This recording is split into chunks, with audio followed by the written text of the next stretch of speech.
सृष्टि।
Sir प्रणाम। प्रणाम भैया प्रणाम। सर 12:15 बजे से है सर। अच्छा 12:15 से ठीक है। हाँ, लेकिन ओके। आपको अर्ली बर्ड का प्राइज मिलेगा सर। हाँ हमने तो जैसे ही देखा तो हम आ गए भैया, हमें तो। बिल्कुल सर, अभी वो लाइव यूट्यूब लाइव की व्यवस्थाएं कर रही हैं अपनी बच्चियां। सारा वो प्रोग्राम बच्चियां ही कर रही हैं सर। यूट्यूब पे ही देख के तो आया मैं, यूट्यूब पे शुरू हो गया जब ही तो आया। अच्छा, वहां पे भी पहुंच गए आप। गजब सर, गजब ही हाँ करते हो आप सर। आप कुछ नहीं यूट्यूब। करते हो, सिर्फ गजब करते हो सर आप। क्या बात है, क्या बात। तो ठीक है सर, बस मैं कुछ अरेंजमेंट और जमा के, चूंकि बच्चियां ही ओह पूरा ठीक कार्यक्रम ठीक कर रही हैं, उन्हीं से नहीं करवा रहा हूं बहुत मैं। बढ़िया बहुत है ना सर? बढ़िया। तो बस सवा ठीक बारह है। बजे से आप चाहें तो अभी उपस्थित रहें, नहीं तो 12:15 से तो होएगा ही ये होएगा। 12:15 बजे आते हैं ना, सुनेंगे। आओ आओ। अच्छा बात, आओ, बात है। स्वागत है सर, स्वागत है।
Good afternoon, everyone. Good afternoon, sir. sir. Good afternoon, sir. Good afternoon, sir. Good afternoon, sir.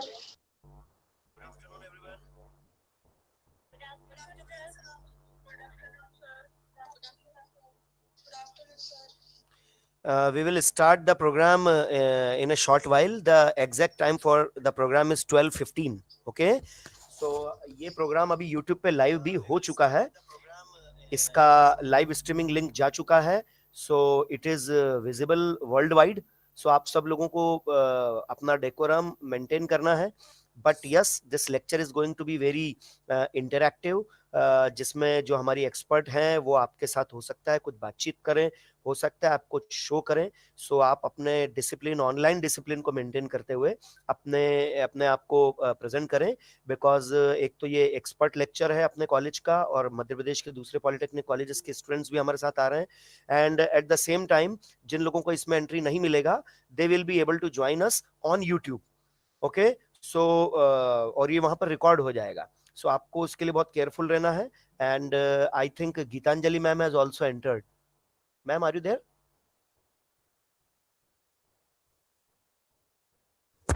Hello, am I audible, sir? Yes, ma'am, you are audible and visible also. Welcome. Okay, thank you so much. Sir, I'm just trying to join with my laptop as well, so that I have a backup device in case if something goes wrong. Yes, please join. Just let me know when we'll start, so I'll start Ma'am, talking we will about start it. sharp at 12:15. So you have Okay. still 7-8 minutes so that you can connect your PPT and various other things. Yes. And then Yes. and we are very much live on YouTube also, so it Yeah. will go cut to cut. Okay. Okay, sir. Okay. Okay, ma'am. Sir, on the laptop, it is, I don't know why it's saying that it is invalid meeting. I don't know what's the reason for that. You are with the mobile right now, Yes, yes. and you want to enter with your laptop also. Yes, sir. It won't allow me or what? There must be some setting issues at your end in your laptop. Though it should Okay. not be like this. You kindly Yeah. restart your laptop and try once again, or I'll try that. है ना? But otherwise, if I conduct the meeting from my mobile as I am right now, will it be okay? Yeah, Just it in will be case. more than okay. Do you play some PPT also, ma'am? Yes, sir. I have a PPT and I have it lined up in my this thing, and then the background. So as soon as I present my screen, I can show the PPT. No, but if you will not be able to enter with your laptop, will you be able to show the PPT with mobile Yes, also? sir. Yes, definitely. Okay. No problem, ma'am. So you No can problem. go with it. Otherwise, with one device, you are very much with us, so we can Yes. go with it. No problem. Okay, Okay, no ma'am? issue. We still have like 10 minutes, so We have only 5-6 minutes, ma'am. No problem. 6 I'll minutes. just try it once more with the laptop. If it doesn't happen, then we'll carry on with this. Yeah. Okay. जो भी Google meet पे entry दे रहा है, जो भी student, remember कि 96 के बाद फिर एंट्री नहीं देना है आपको किसी को. ओके. 96 के बाद. लेकिन 4 सीट्स हम क्यों रिजर्व रख रहे हैं? इन केस कभी मैं या हमारे कोर टीम के लोग या मैडम अगर आउट हो जाते हैं तो उनको फिर से री इंटर करने के लिए हमें कुछ सीट्स खाली करने पड़ेंगे. Okay.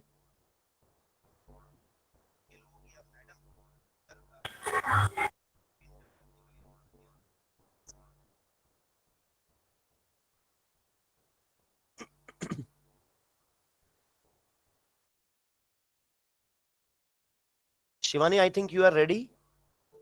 Yes, sir, I am. Okay, and you have to anchor with open camera. Yes, and sir. in a proper manner. And vote of thanks आप राधा आप तैयार कर लीजिए. vote of thanks प्रोग्राम के एंड में आप दे दीजिएगा. So I've also prepared this. Okay, then in that case you continue with vote of thanks, Shivani. Okay. Okay, sir.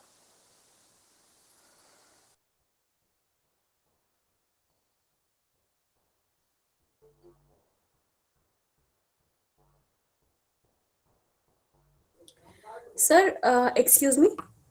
Yes. I think I'll join with another ID. I think it's not letting me join with two IDs. That's the trouble. Okay, so you I will- try to join with the same ID.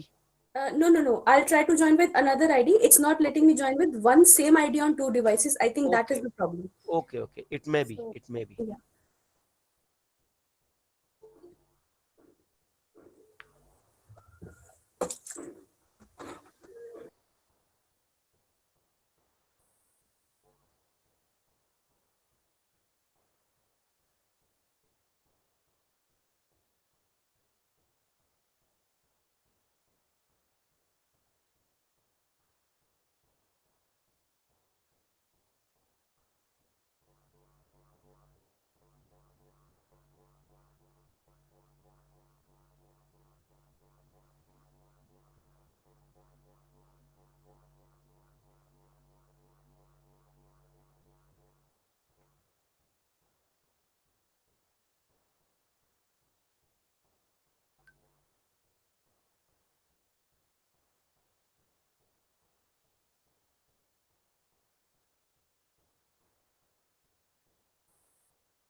नाही आज तर नाही केलं म्हणून आज केलं नव्हतं. काल बी नाही केलं. काल नाही केलं. Vaishnavi, mute your Mute.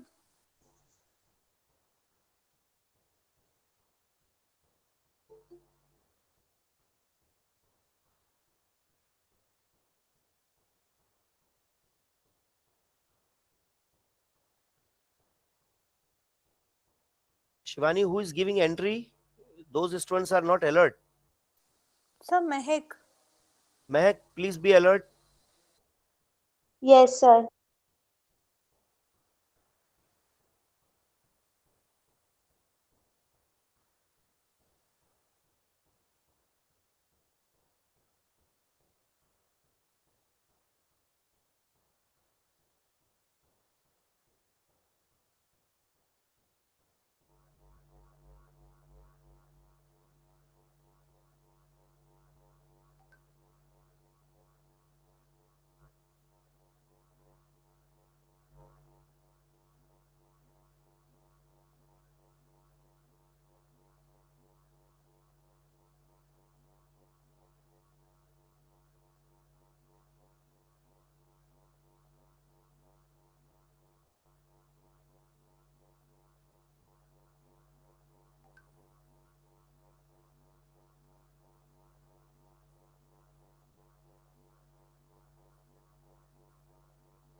Hello sir. हाँ जी। सर जी उसी आईडी से ज्वाइन होना है सर जिससे मैंने रजिस्ट्रेशन किया है। नहीं, there is nothing like that. आप किसी और आईडी से भी कर सकते हैं, वो कोई इशू नहीं है ना। लेकिन अगर नहीं हो रहा है तो आप यूट्यूब पे भी देख सकते हैं, हमने उसका अरेंजमेंट कर दिया है। नहीं सर, हो गया है सर, ज्वाइन हो गया है। हाँ बस ठीक है, तो आप अटेंड करिए उसको। सर हमने तो लिंक से डायरेक्ट ज्वाइन किया है। हाँ ठीक है। जिससे भी ज्वाइन किया, ज्वाइनिंग होना इज इम्पोर्टेंट। किससे ज्वाइन किया दैट्स नॉट इम्पोर्टेंट। ओके, सब लोग अपना माइक ऑफ करेंगे please. Geetanjali ma'am, we can start. Yes, sir. We can start. Yeah, and Shivani, Yes, you sir. kindly take the proceedings. Okay, sir. Okay.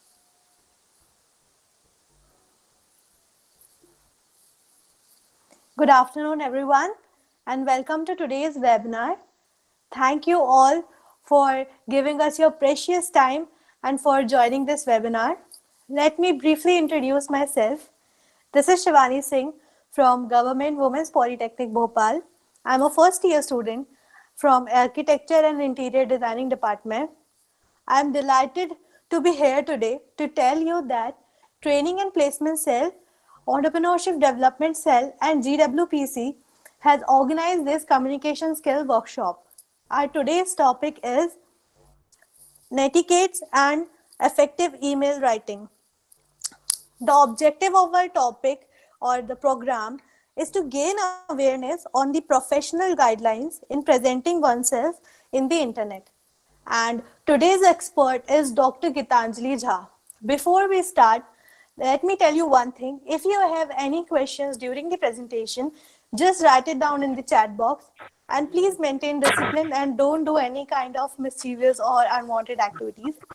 Now I'll hand it over to Dr. Vinod Gupta, sir, our coordinator and the program head. Over to you, sir. Thank you very much, Shivani, and welcome to all the wonderful students and the people who have joined us from not only from my college, that is Government Women's Polytechnic College, but from other colleges also across Madhya Pradesh. First of all, very sorry, my camera is not working properly. That's why I am not visible. But yes, I am very much audible. But my visibility and audibility hardly matters because today we are totally focused on Dr. Gitanjali's audio and video, who is going to share some good and insights which are full of learning as far as netiquettes and various other things related to communication skills is concerned. Communication skills workshop is a very amazing concept in which we are trying our level best to correlate the activities by our experts, and those activities are directly related to the course outcomes and learning outcomes which are prescribed by Rajiv Gandhi Technical University in the courses of the students. So the expert lecture which we are organizing today is of course focused on your curriculum. So may I request and instruct all the students to kindly sit with paper and pen, copy and pen, so that they will be able to understand. As far as the students of Government Women's Polytechnic College is concerned, after attending, they should attend this workshop carefully. And madam जो भी आपसे बात पूछें, सवाल पूछें या जो भी बात करें, उसका आप जब ऐसा लगता है तो आप जवाब दें. मैम जो एक्टिविटी करवाएं वो अपने अपने लैपटॉप पे, मोबाइल पे करें. और इस वर्कशॉप के बाद आपको एक 1 पेज का नेटिकेट्स पर असाइनमेंट सबमिट करना है, where you will have to write 1 page about netiquettes और जो भी चीजें आपने आज के इस प्रोग्राम में सीखी है. So with this I would like to welcome all the students, faculty members and doctor Geetanjali Jha in this communication skills workshop. Over to you, Shivani. Thank you, sir. Now, without further ado, we will turn the time over to Dr. Gitanjali Jha, our presenter, trainer and DCIM expert. She is a research partner with iMature. Ma'am has done BHMS, MA Psychology and Counseling. Ma'am is an art therapist and psychology teacher. Ma'am has came into DCIM training through iMature while working as a counselor in Delhi Public School and Sagar Public School. In Bhopal, she came across many students who were struggling with the challenges in the internet world post. So she decided to empower herself in order to help the young adults to make better use of digital world. She is a believer of holistic health and having expertise as a doctor, counselor, and DCIM expert helps her to facilitate people in all-round well-being. Now I'll hand it over to Dr. Gitanjali Jha. Over to you, ma'am. Thank you so much, Shivani, for this lovely introduction. And thank you so much, sir, for having me here today. I'm really, really grateful and very happy to be here. This is a topic which is really close to my heart, and I was very happy when I got the chance to speak about it. So as sir has already instructed, Asha, first of all, can somebody please revert? Am I audible clearly? Yes, ma'am. Very much. Yes. Okay, thank you so much.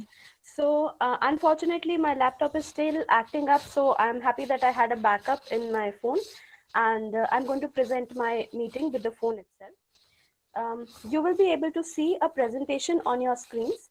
And because we were a little short of time, as in the 2-hour workshop was reduced to 1, that's why rather than doing a very very exhaustive activity, I will like to interact with you upon some things that I instruct during the workshop. Rather than instruct, I should say suggest, because it's your choice to implement it, but I would very strongly suggest you to use these techniques which I'm telling you today for improving your own communication skills and your online presence. So without taking much time, I'll just start presenting my screen. And in case if there is any question, I would request Shivani to read the chat box. I would be very happy if you can just write your questions in the chat box, so that. Sure, ma'am. Thank you so much.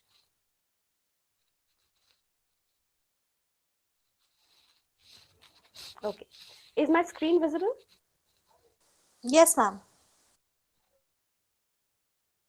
Okay. So, starting with, I don't know why it's showing these speaker notes. There are no notes as such. Anyway, I hope this is also visible for everyone. Yes, ma'am. Yes, ma'am. Okay. Great. Thank you so much. So, first of all, the topic of the workshop, netiquettes and effective email writing.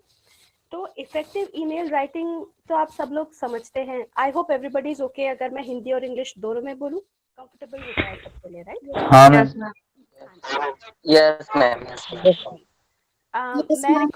मैं request करूंगी आप लोगों से कि आप लोग जो जवाब देना चाहते हैं वो चैट बॉक्स में लिखें बीच में, और जब इंटरेक्शन का टाइम आएगा तब मैं आपको बोलूंगी कि आप माइक ऑन करके अपना जवाब दें, right? Thank you so much. तो सबसे पहले, क्या कोई मुझे बता सकता है कि वो नेटिकेट से क्या समझते हैं? ये जो शब्द है नेटिकेट्स, ये डिक्शनरी वर्ड नहीं है, एक नया सा शब्द है. क्या कोई बता सकता है? अभी आप अपना माइक ऑन करके बता सकते हैं. Ma'am, internet etiquettes. Absolutely correct. A round of applause for you. Very good. Simply speaking, internet etiquettes. तो इंटरनेट एटिकेट्स एक टर्म है, एक वर्ड है जो कि DCIM, digital citizenship and internet maturity के अंदर आता है.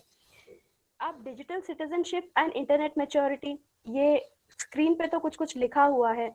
Digital citizenship means your participation in the digital world, and internet maturity means your understanding of the purpose of internet and displaying maturity in all online activities. ये तो लिख दिया definition के तौर पे, पर क्या इससे आपको कुछ समझ आ रहा है? क्या आप सोच सकते हैं कि हम DCIM में क्या सिखाने की कोशिश कर रहे हैं? कोई बता सकता है मुझे? जस्ट गेस करिए.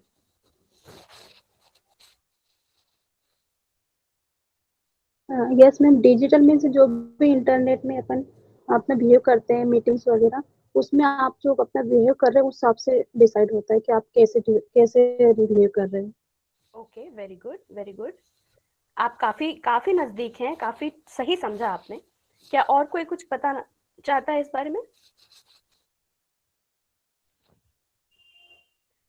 चलिए ठीक है, कोई बात नहीं, टेस्ट नहीं लेते, सीधे बातचीत करते हैं, है ना? तो डिजिटल सिटीजनशिप, सबसे पहले इस पूरे शब्द को digital citizenship and internet maturity, इसको तोड़ के देखेंगे अपन, ठीक है ना? वर्ड को, पूरे फ्रेज को तोड़ के देखने में, एक शब्द को देखने में ज्यादा आसानी से समझ आएगा. सो सिटीजनशिप, सबसे पहले जब हम सिटीजनशिप की बात करते हैं तो हम किसी सिटी के सिटीजन हो जाते हैं. अभी हम डिजिटल कुछ नहीं बोल रहे हैं, सिर्फ सिटीजनशिप के ऊपर फोकस कर रहे हैं. तो हम किसी सिटी के सिटीजन होते हैं, कंट्री के सिटीजन होते हैं, हमारी एक नेशनलिटी है, हम एक सोसाइटी में उठते बैठते हैं, ठीक है ना? तो हम एक सिटीजन तो हैं, और हम वो सिटीजन कैसे बने? By virtue of being born in that place. हमारा उस पर कोई जोर नहीं था, हमारी पैदाइश किसी कंट्री में, किसी सिटी में, किसी स्टेट में हुई, and we automatically become citizens of that place. इसी तरीके से जैसे ही आपके पास एक मोबाइल नंबर आया, या एक व्हाट्सएप का आपने ग्रुप बनाया, एक अकाउंट बनाया, एक फेसबुक का अकाउंट बनाया, एक जीमेल अकाउंट बनाया, तो आप एक डिजिटल वर्ल्ड, एक वर्चुअल वर्ल्ड, इंटरनेट वर्ल्ड के सिटीजन बन गए। और हुआ क्या कि जिस तरीके से आपके बॉर्न होने पे, आपकी पैदाइश पे आपका कोई जोर नहीं था, उसी तरीके से आप ना चाहते हुए भी एक बहुत बड़ी कम्युनिटी का, that is the world wide web, उसका हिस्सा बन गए एक डिजिटल अकाउंट आते ही साथ, राइट? आपने शायद कभी इस बारे में बहुत सीरियसली सोचा नहीं होगा कि ओ मैं एक फोन नंबर ले रहा हूँ, उसमें अपना आधार कार्ड दे रहा हूँ या एक व्हाट्सएप का अकाउंट बना रहा हूँ तो मैं एक बहुत बड़ी कम्युनिटी का हिस्सा बनने वाला हूँ। लेकिन इन दोनों चीजों के बीच में बहुत सिमिलैरिटी है।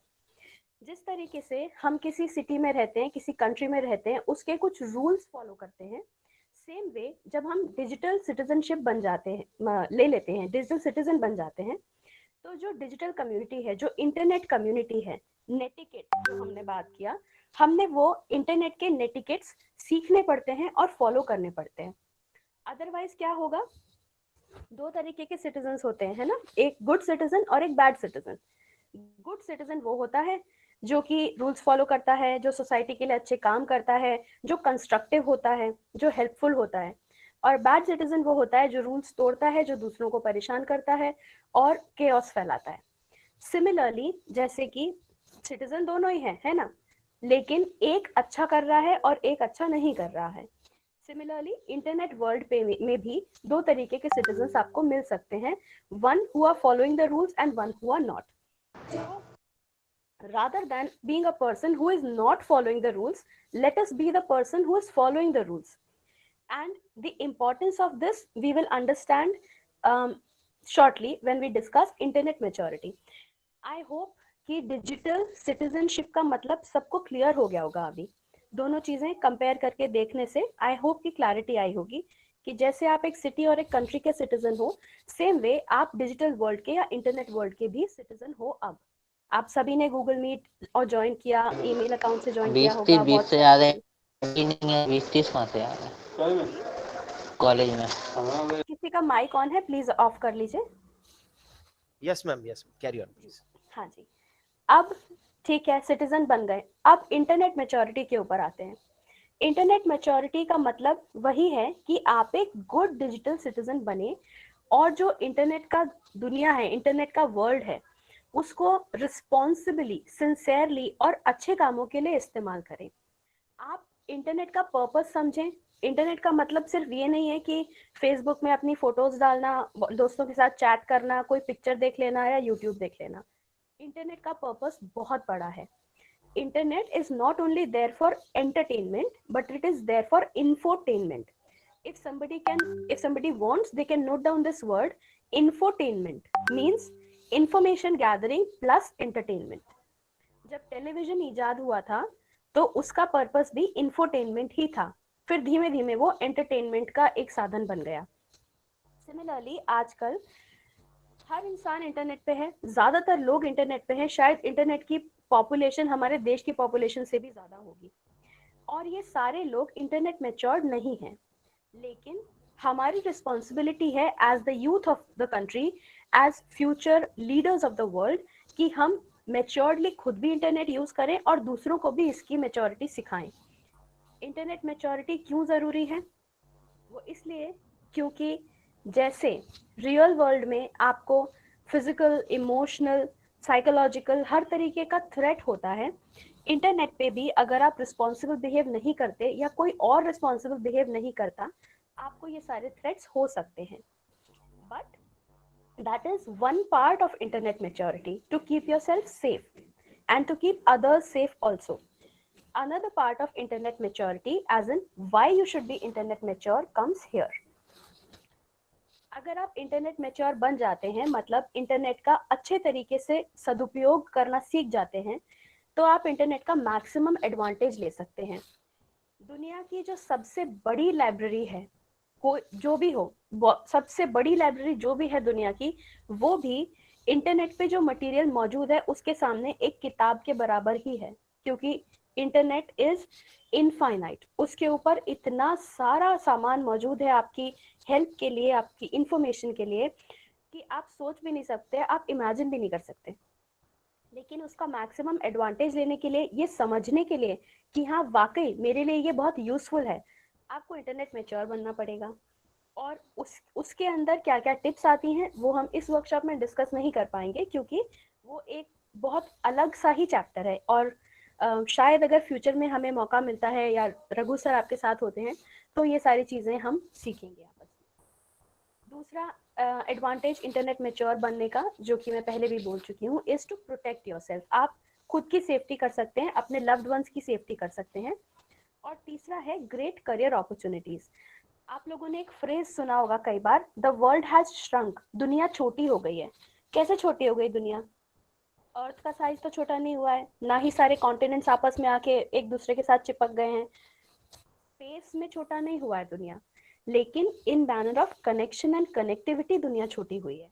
विच मीन्स मैं आज इस समय झांसी में बैठी हूँ और मैं भोपाल के बच्चों से, और इनफैक्ट शायद ऑल ओवर मध्य प्रदेश के बच्चों से बात कर पा रही हूँ, या मैं यहाँ बैठे बैठे लंदन में अपने किसी फ्रेंड से बात कर सकती हूँ, या फिर मैं लिंक्डइन के through, I think some people might know, कुछ लोग जानते होंगे लिंक्डइन के बारे में। लिंक्डइन फेसबुक के जैसा ही एक ऑनलाइन कम्युनिकेशन चैनल है, एक सोशल मीडिया है, लेकिन रादर देन सोशल मीडिया वो प्रोफेशनल मीडियम है लोगों से कनेक्ट होने का। आप अपनी उस पर प्रोफाइल बनाकर अपना रेज्यूमे डाल के आपकी क्वालिफिकेशन, सर्टिफिकेशंस, एक्सपीरियंसेस सब कुछ उसके ऊपर डाल सकते हैं, and it is like a ready resume. आपका एक सीवी, आपका एक प्रोफाइल है जिसमें आपने क्या क्या काम किया है वो सब उसके अंदर आप डाल सकते हैं। और जो भी ऐसा एम्प्लॉयर होगा जो आपके जैसे किसी क्वालिफिकेशन और एक्सपीरियंस वाले इंसान को हायर करना चाहता होगा, वो लिंक्डइन में आपकी प्रोफाइल देख के आपको कांटेक्ट कर सकता है। और वो इंडिया का भी हो सकता है, वो आपकी सिटी का भी हो सकता है, वो किसी और देश का भी हो सकता है। बहुत सारे लोगों के बहुत अच्छे अच्छे लिंक्डइन प्रोफाइल्स हैं जिन्होंने लिंक्डइन के थ्रू बहुत बहुत ही बढ़िया करियर अपॉर्चुनिटीज पाई हैं। तो इंटरनेट मैच्योरिटी का ये भी एक एस्पेक्ट है कि हम ये समझें कि सिर्फ मजे के लिए और चैटिंग करने के लिए नहीं, रादर अपनी प्रोफेशनल प्रेजेंस बताने के लिए और अपना करियर फर्दर करने के लिए भी इंटरनेट आपकी बहुत मदद कर सकता है। नेक्स्ट इज एक कंप्लीट एजुकेशन 21st सेंचुरी के हिसाब से क्या है। उसमें ये 4 चीजें आती हैं। बॉटम से देखना शुरू करें। एकेडमिक नॉलेज सबसे पहले, पढ़ाई लिखाई तो जरूरी है, लिटरेट होना जरूरी है, आपको 10th 12th graduation, post graduation जरूरी है। There is no two ways about it. आपको पढ़ाई तो करनी ही पड़ेगी, एकेडमिक नॉलेज लेनी ही पड़ेगी। लेकिन आज 21वीं सदी में ये काफी नहीं है। पहले शायद 20 साल पहले, 25 साल पहले ये काफी होता होगा, लेकिन आज के जमाने में अगर आपको हर किसी स्मार्ट व्यक्ति से कंधा मिला के चलना है तो आपको उतना ही या उससे ज्यादा स्मार्ट बनना पड़ेगा। और वो स्मार्टनेस हमें देते हैं कम्युनिकेशन स्किल्स, जिसके अम्ब्रेला में हम आज ये वर्कशॉप कर रहे हैं। सेल्फ एक्सप्रेशन स्किल्स, जो भी कम्युनिकेशन स्किल्स का ही एक हिस्सा होता है। आप अपनी बात कितने इफेक्टिवली, कितने कम शब्दों में किस तक पहुंचा सकते हैं, that is self expression, right, and it comes under communication skills. And last is personality. आपकी पर्सनालिटी कैसी है? और पर्सनालिटी का मतलब ये नहीं कि आप बहुत अच्छे ब्रांडेड कपड़े पहन के इधर उधर घूम रहे हैं, that is not personality. Personality means the confidence with which you portray yourself and the smartness of your thoughts। क्या आपके अंदर प्रेजेंस ऑफ माइंड है? क्या आपके अंदर डिसीजन मेकिंग स्किल्स हैं? क्या आपके अंदर प्रॉब्लम सॉल्विंग कैपेसिटी है? क्या आप पोलाइट हैं? क्या आप लोगों के साथ इंटरेक्ट अच्छे से करना जानते हैं? क्या आप जानते हैं किस समय में क्या बात कहनी चाहिए? ये सारी चीजें मिला के आपकी पर्सनालिटी बनाती हैं। सो उसके ऊपर ज्यादा ना जाते हुए, let's talk about communication skills now. So in the 21st century, online communication skills are greater than offline communication skills. Can somebody tell me why? क्यों कह रहे हैं हम कि ऑनलाइन कम्युनिकेशन स्किल्स ज्यादा महत्वपूर्ण है rather than offline communication skills? कोई गेस कर सकता है?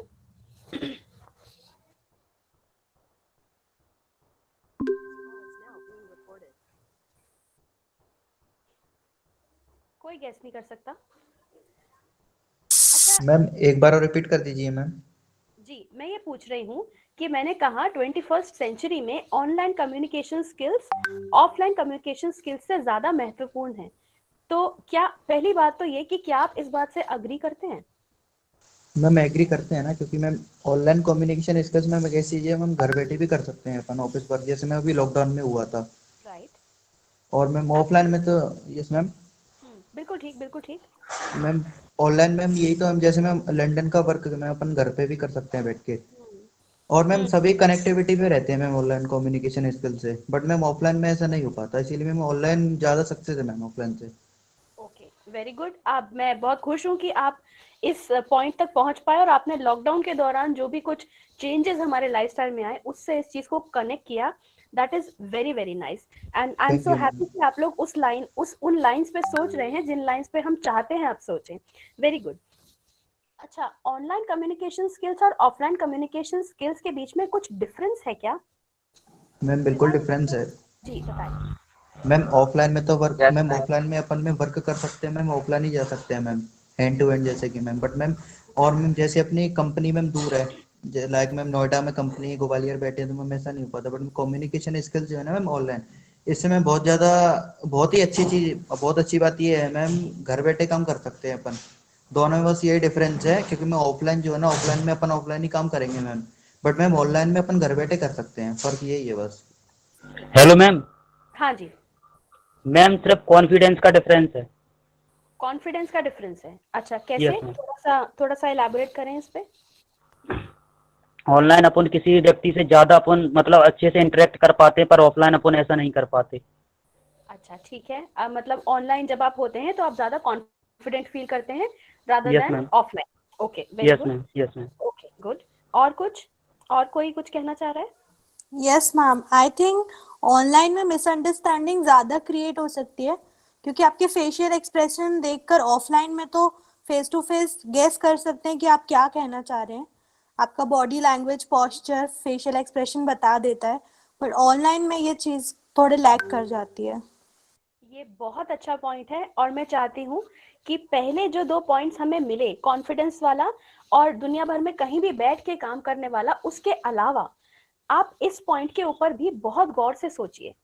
ये जो क्या मैं आपका नाम जान सकती हूँ जिन्होंने ये बात बोली अभी? हम Shivani. Shivani, okay Shivani, it's you. Okay, तो शिवानी ने जो कहा इस बात के ऊपर थोड़ा सा फोकस करिए। ये तो बहुत प्रैक्टिकल सी बात है कि ऑनलाइन में जैसे लॉकडाउन में किया, हमने घर पे बैठ के काम किया और सर्दी गर्मी जाड़ा बरसात कोई भी मौसम हो हम घर पे बैठ के काम कर सकते हैं। और जाहिर सी बात है कि कई लोग ऐसे होते हैं जो कि फेस टू फेस बात करने में थोड़ा सा कम कॉन्फिडेंस महसूस करते हैं, लेकिन ऑनलाइन बात करने में फ्री महसूस करते हैं, थोड़ा इजी महसूस करते हैं। ये एक मोटी मोटी स्कूल बात हो गई। Hello ma'am. हाँ जी मैम ऐसा भी नहीं, मतलब हर जगह ऑनलाइन जरूरी भी नहीं है, क्योंकि अपना नेटवर्क भी इशू कर जाता है बहुत बार, अपन अर्जेंट वर्क कर रहे हैं तो इसलिए कुछ जगह पे ऑफलाइन जरूरी है। बिल्कुल हो जाता है। तो वो उसका डाउन साइड है, वो उसका डाउन साइड है, राइट, ऑनलाइन कम्युनिकेशन का, कि कभी अगर आपके पास गैजेट्स ना हो या इलेक्ट्रिसिटी ना हो, आपका मोबाइल या लैपटॉप चार्ज ना हो या आपके पास इंटरनेट ना हो, तो आप वो नहीं कर सकते। उस केस में ऑफलाइन कम्युनिकेशन ही जरूरी हो जाता है, ज्यादा बेटर है, उस केस में बेटर है। जो शिवानी ने जो कहा उसके ऊपर ही मैं थोड़ा सा और आगे इलैबोरेट करना चाहूंगी, क्योंकि हमारा जो नेटिकेट्स का वर्कशॉप है वो उसी तरफ पॉइंट करता है। तो क्या होता है कि अगर आप कॉलेज में हैं, मान लीजिए आप अपने दोस्तों के साथ घूम फिर रहे हैं, मस्ती मजाक कर रहे हैं, कुछ भी बात हो रही है और आपसे कोई मिस्टेक हो जाती है, गॉड फॉरबिड आपसे कोई मिस्टेक हो जाती है और आपको प्रिंसिपल ने बुला लिया या आपको कुछ पनिशमेंट मिल गया, किसी के साथ भी हो सकता है ऐसा, राइट। लेकिन आपकी जो ऑफलाइन रेप्यूटेशन है, आप जो ऑफलाइन बात करते हैं किसी के साथ, वो कुछ समय के बाद लोग भूल जाते हैं। आपने अगर आज कुछ रूड कह दिया, कल आकर आपने सॉरी कहा, अपनी गलती का रेक्टिफिकेशन कर लिया और आपने बोला कि भाई मैं उस समय बहुत खराब से मूड में था इसीलिए मैंने कह दिया, प्लीज उसको भूल जाओ, तो सामने वाला व्यक्ति आपको माफ भी कर देगा। अगर मान लीजिए आपको किसी कारणवश कुछ पनिशमेंट मिल गई, क्लास से बाहर खड़ा कर दिया या जो कुछ भी, थोड़े दिन के बाद आप कुछ अच्छा काम करेंगे तो वो जो पुरानी मेमोरीज हैं वो धूमिल हो जाती हैं और नई मेमोरीज फॉर्म हो जाती हैं। ये ऑफलाइन कम्युनिकेशन का बहुत बड़ा एडवांटेज है। लेकिन ऑनलाइन कम्युनिकेशन में आप जो भी कुछ कहते हैं, जो भी कुछ लिखते हैं, जो भी कुछ पोस्ट करते हैं, वो हमेशा मौजूद रहता है। The internet never forgets. Internet की मेमोरी अथाह है, इंटरनेट कभी नहीं भूलता। इसीलिए हमें नेटिकेट्स और ऑनलाइन रेपुटेशन अच्छी बनाने की जरूरत है। आज आपने कुछ पोस्ट कर दिया गुस्से में आके, बहुत ही कुछ आपको गुस्सा आ गया, आपने कुछ तो भी पोस्ट कर दिया कहीं फेसबुक पे या ट्विटर पे या कहीं भी।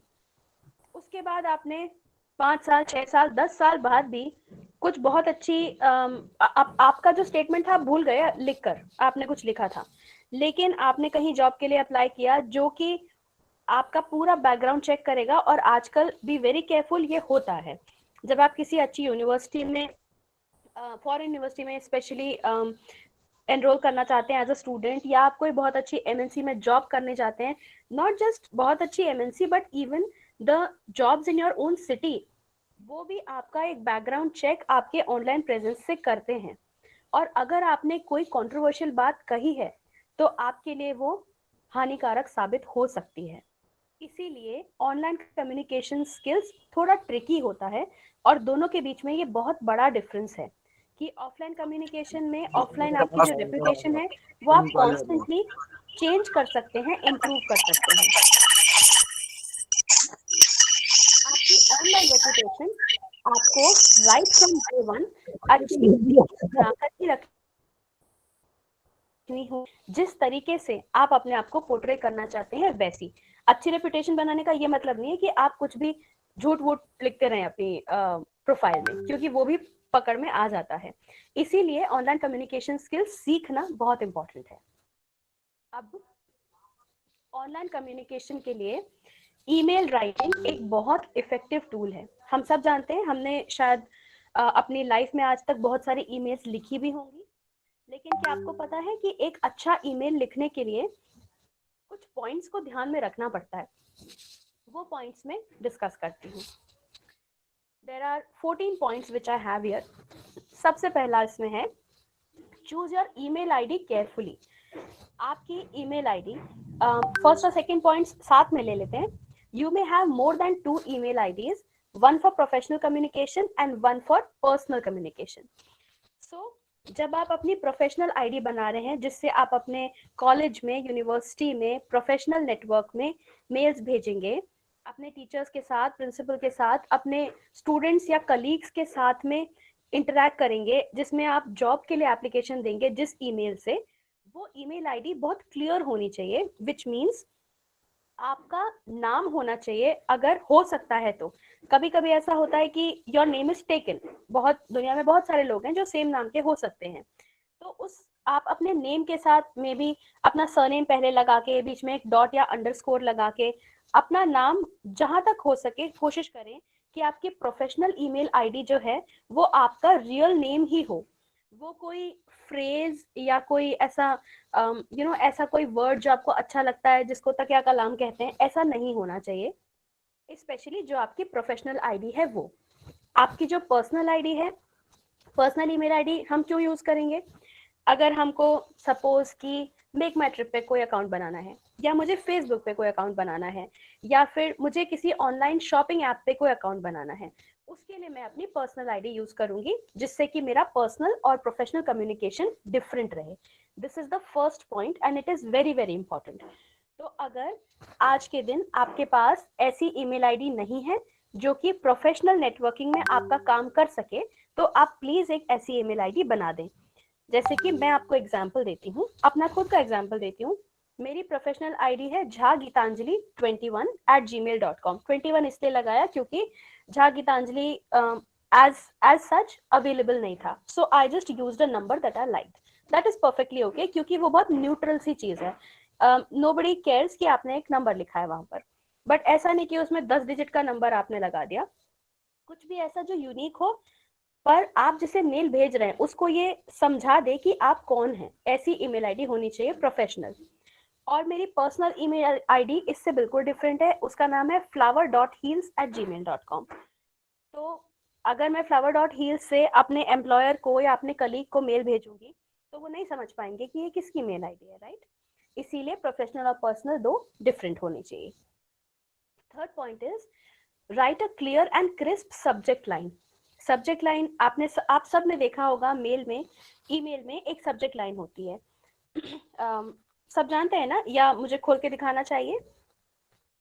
मालूम है मैम, मालूम है। Great great, I am so happy कि आपको ये पता है। तो जहाँ पे रिसिपिएंट का नेम लिखते हैं उसके नीचे एक सब्जेक्ट वाली लाइन होती है। तो आप अपने मेल में क्या लिखने वाले हैं, कंटेंट क्या होने वाला है, उसको समराइज करके एक छोटे से सेंटेंस में बनाकर सब्जेक्ट लाइन जरूर लिखें।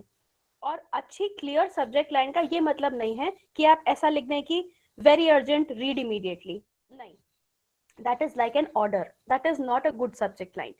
सब्जेक्ट लाइन इसीलिए होती है ताकि आपके ईमेल का कंटेंट रीडर को पहले से पता चल जाए और वो उसी माइंडसेट के साथ उस ईमेल को पढ़े।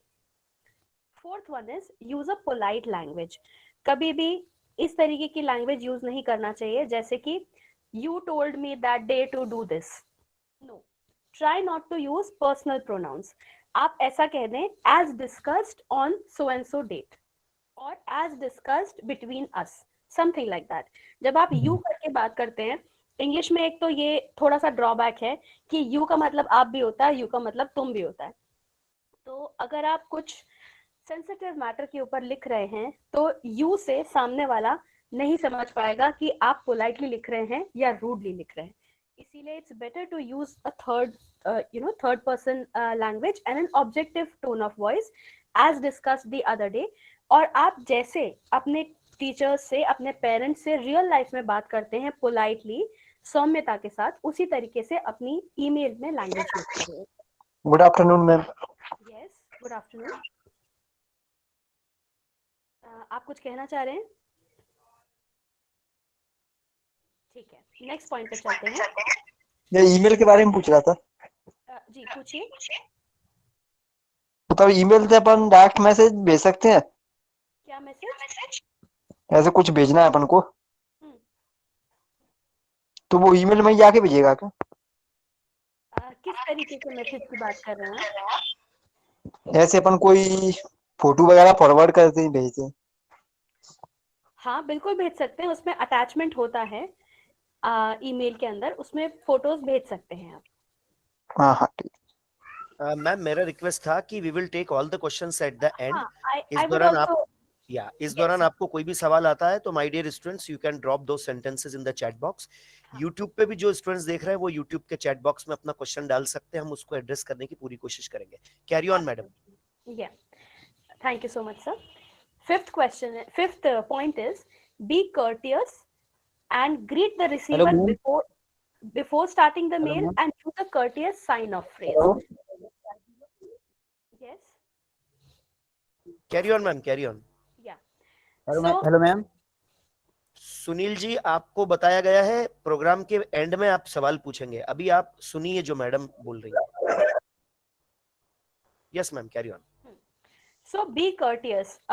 Being courteous का मतलब वही रिस्पेक्टफुल, सम्मान से बात करना। Greet the receiver before starting the mail and use a courteous sign of phrase, which means जैसे कि हम नॉर्मली किसी से मिलते हैं तो हम नमस्ते कहते हैं, हेलो कहते हैं, गुड मॉर्निंग, ग्रीटिंग्स देते हैं। उसी तरीके से जब हम मेल लिख रहे हैं तो it is very very important कि आप सामने वाले को एड्रेस करके, जैसे कोई मुझे मेल लिखे तो रिस्पेक्टेड डॉक्टर झा या डियर गीतांजलि मैम, जिस भी तरीके का हमारा रिलेशनशिप है उस तरीके से एड्रेस मुझे करके वो ग्रीटिंग्स ऑफ द डे या गुड मॉर्निंग या हेलो ऐसा कुछ लिख सकते हैं। मेरे ख्याल से जो मैं यूजुअली यूज करती हूँ that is greetings of the day, because मुझे नहीं पता कि मेरा मेल सामने वाला दिन के किस समय पे पढ़ेगा, राइट? तो अगर मैंने गुड मॉर्निंग कहा और वो नाइट में पढ़ रहा है, ऑल्दो उससे कोई ज्यादा फर्क नहीं पड़ता है, लेकिन फिर भी अगर हम ग्रीटिंग्स ऑफ द डे लिखते हैं तो वो एक बहुत ही न्यूट्रल सा ग्रीटिंग है और ग्रीटिंग है ही, तो हम इस तरीके से उसको एड्रेस कर सकते हैं।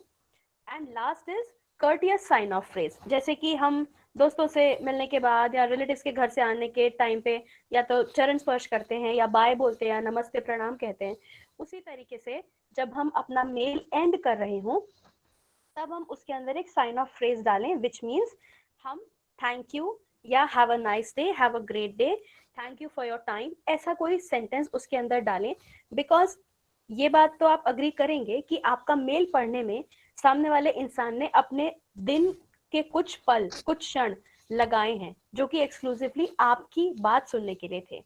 So it is always good to thank them for their time and say something like this कि waiting to hear from you and then regards and your sign. आप सबको याद होगा जब हम स्कूल में थे तो हमको लेटर राइटिंग सिखाई गई थी, याद है सबको? आई होप कि याद हो. लेटर Yes, किस तरीके से लिखते हैं, ऊपर एड्रेस डालना, ये सब चीजें.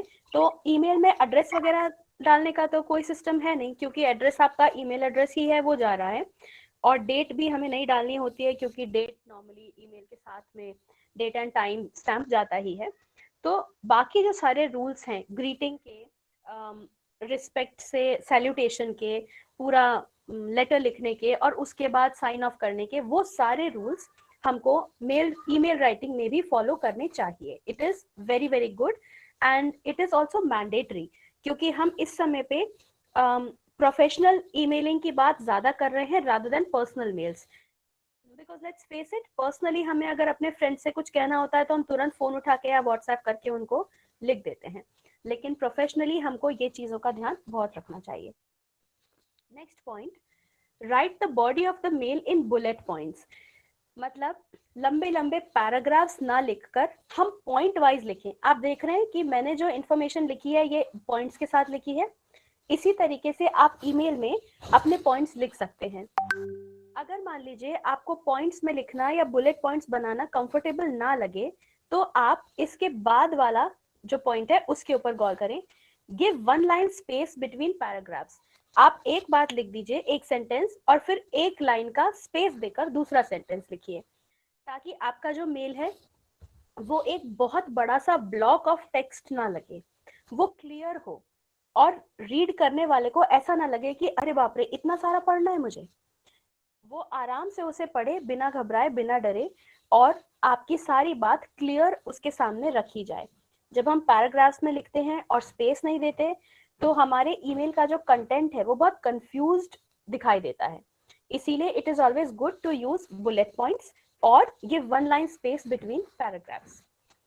Next is keep the mail short. It should not exceed 200 words. अब इस बात का बहुत ध्यान रखना है कि 200 words is the maximum limit, like the extreme maximum limit. 200 words से ज्यादा किसी हाल में नहीं होना चाहिए एक मेल, क्योंकि इतना समय किसी भी प्रोफेशनल के पास नहीं होता कि वो आपके लंबे लंबे चिट्ठी पढ़े बैठकर. एक आइडियल ईमेल जो होता है वो 50 to 125 वर्ड्स का होना चाहिए. This is a universally accepted standard. 50 से 125 शब्द का मेल होना चाहिए और 200 शब्दों से ज्यादा किसी भी हालत में आपका मेल नहीं होना चाहिए. अगर आपको लगता है कि इससे ज्यादा कम्युनिकेशन आपको करना है किसी के साथ, तो इट इज बेटर कि आप एक समराइज्ड फॉर्म में अपने पॉइंट्स मेल में लिख के भेज दें और उनको रिक्वेस्ट करें कि can we please meet to discuss. हो सकता है कई बार कि आपके पास जो बात करने के लिए हो वो 200 शब्दों को एक्सीड कर जाए, तो आपको कहने के लिए बहुत कुछ है. आप उसको सिर्फ एजेंडा बता दें अपना कि मुझे इस बारे में आपसे बात करनी है, क्या हम मिल सकते हैं आपके टाइम की कन्वीनियंस के अनुसार, और फिर आप वेट करें उनके मेल का. बार बार मेल्स उनको ना कहें. तो लंबा डिस्कशन अगर है तो take an appointment and talk to the person face to face. Next, use short sentences for a clear message. ये गलती कई लोग करते हैं. ये एक बहुत नॉर्मल सा राइटिंग का, इफेक्टिव राइटिंग का रूल है कि अगर आपके सेंटेंसेस शॉर्ट होते हैं तो आपका मैसेज बहुत क्लियरली जाता है. बहुत लंबे लंबे सेंटेंसेस और उसके अंदर कोई डायलॉग भी लिख रहे हैं आप, उससे आपका मैसेज क्लियरली नहीं जाता. तो आप अपने मन में सोचिए कि कैसे आप उस सेंटेंस को शॉर्ट करके, या बहुत लंबा कोई मैसेज अगर आपको देना है तो उसके 2 या 3 शॉर्ट क्लियर सेंटेंसेस बनाकर आप मेल के अंदर लिखें. क्योंकि सामने वाला आपका फेशियल एक्सप्रेशन, आपकी बॉडी लैंग्वेज नहीं पढ़ पा रहा है, वो सिर्फ आपके शब्द पढ़ रहा है. इसीलिए आपके सेंटेंसेस शॉर्ट एंड क्लियर होने चाहिए मेल के अंदर. It is very important. Next, point number 10, avoid writing a professional email when you are angry. ये सबसे इंपॉर्टेंट पॉइंट है मेरी नजर से इस पूरे इफेक्टिव ईमेल राइटिंग का। कई बार ऐसा होता है कि बॉस ने कुछ कह दिया, लीव सैंक्शन नहीं करी, या आपने कुछ प्रपोजल दिया था उसको उन्होंने रिजेक्ट कर दिया, या आपने कोई प्रोजेक्ट अपने टीचर को सबमिट किया था, उन्होंने बोला कि ये ठीक नहीं है, और आपको गुस्सा आ जाता है कि मैंने इस चीज पर इतनी मेहनत करी है और मैं इसका जवाब दूंगा या इसका जवाब दूंगी। उस गुस्से वाले स्टेट में आप कभी भी ईमेल ना लिखें, ना सिर्फ प्रोफेशनल बल्कि I would say personal mail भी आप कभी भी गुस्से में ना लिखें, क्योंकि आपने अब तक जितने भी पॉइंट्स पढ़े, कर्टियस होना, ग्रीट करना, पोलाइट लैंग्वेज यूज करना, ये सारा कुछ आप नहीं कर पाएंगे व्हेन यू आर एंग्री। और जैसा कि मैंने पहले डिस्कस किया था, जब भी आप इंटरनेट के ऊपर कोई इंफॉर्मेशन पोस्ट करते हैं, वो इंफॉर्मेशन फॉरएवर वहीं रहती है। आपका मेल डिलीट नहीं हो सकता है, आपका मेल हमेशा हमेशा के लिए रहेगा और आपकी इमेज खराब हो जाएगी। गुस्सा आना एक बहुत नेचुरल चीज है, गुस्सा आना गलत नहीं है, लेकिन गुस्से में भी खुद को साधना विवेकशीलता की निशानी होती है। तो जब आप गुस्से में हो, आप लंबी गहरी सांस लें, पानी पिएं, सोचें कि आपको गुस्सा क्यों आया, और उसका रिस्पॉन्स पोलाइटली, कर्टियसली, अच्छे तरीके से लिखकर, अच्छे शब्दों में लिखकर तभी पोस्ट करें। एकदम एक्सट्रीम गुस्से के स्टेट में आप अपने मेल को कभी ना लिखें। Next point, proof read the email and test the tone of the mail. तो प्रूफ रीड करना मतलब एक बार आपने लिख लिया तो आप उसको दोबारा पढ़ें, आप देखें उसमें किसी एडिटिंग की जरूरत है क्या, कोई स्पेलिंग एरर तो नहीं है, कोई ग्रामेटिकल मिस्टेक्स तो नहीं है, आपका ईमेल एकदम परफेक्ट होना चाहिए। और बहुत अच्छी बात यह है कि हमारे पास इंटरनेट पे, हम लैपटॉप पे लिखते हैं या मोबाइल में लिखते हैं, तो हमारे पास बहुत सारे टूल्स हैं जो कि हमें बता देते हैं। एक रेड कलर की लाइन आ जाती है ना नीचे, जो बताती है कि आपकी स्पेलिंग मिस्टेक है, या ग्रीन लाइन आती है जब कोई ग्रामेटिकल एरर होता है, स्पेसिंग का एरर होता है तो ब्लू लाइन आती है नीचे। आई थिंक आप लोगों को ये सब पता होगा। तो उससे हमें एक इंडिकेशन मिल जाता है कि कहीं कुछ मिस्टेक हुई है, और आप उसके ऊपर उस वर्ड पे या उस सेंटेंस पे राइट क्लिक करते हैं तो आपको सजेशंस भी मिल जाते हैं कि this is the correct spelling और this is the correct way to write this sentence. तो that is all a part of proofreading. आप एक बार देख ली कि आपने जो मेल लिखा है उसमें टेक्निकली लैंग्वेज के, स्पेलिंग्स के कोई एरर्स तो नहीं है, आपका मैसेज ठीक जा रहा है या नहीं। और दूसरा पार्ट जो है सेंटेंस का, test the tone of the mail. ये कैसे करें, कैसे पता चलेगा कि मेल कैसा साउंड कर रहा है? तो उसके लिए एक बहुत अम्यूजिंग सा, बहुत इंटरेस्टिंग सा एक ट्रिक है जो मैं नॉर्मली यूज करती हूँ। वो ये कि मेल लिखने के बाद मैं उसको जोर से पढ़ती हूँ, अपनी भाषा में, अपनी लैंग्वेज में, अपनी टोन ऑफ वॉइस में। I read it allowed. उससे मुझे ये पता चलता है कि जो भी शब्द मैंने इस्तेमाल किए हैं, जिस एसेंस से, जिस भाव से, जिस इमोशन से मैं कन्वे करना चाहती हूँ, क्या ये सारे शब्द उसमें फिट हो रहे हैं या नहीं। अगर मुझे ऐसा लगता है कि मेरी टोन ऑफ वॉइस के साथ या मेरे मैसेज के साथ कोई शब्द ठीक नहीं जा रहा है, तो मैं उस वर्ड को चेंज कर देती हूँ।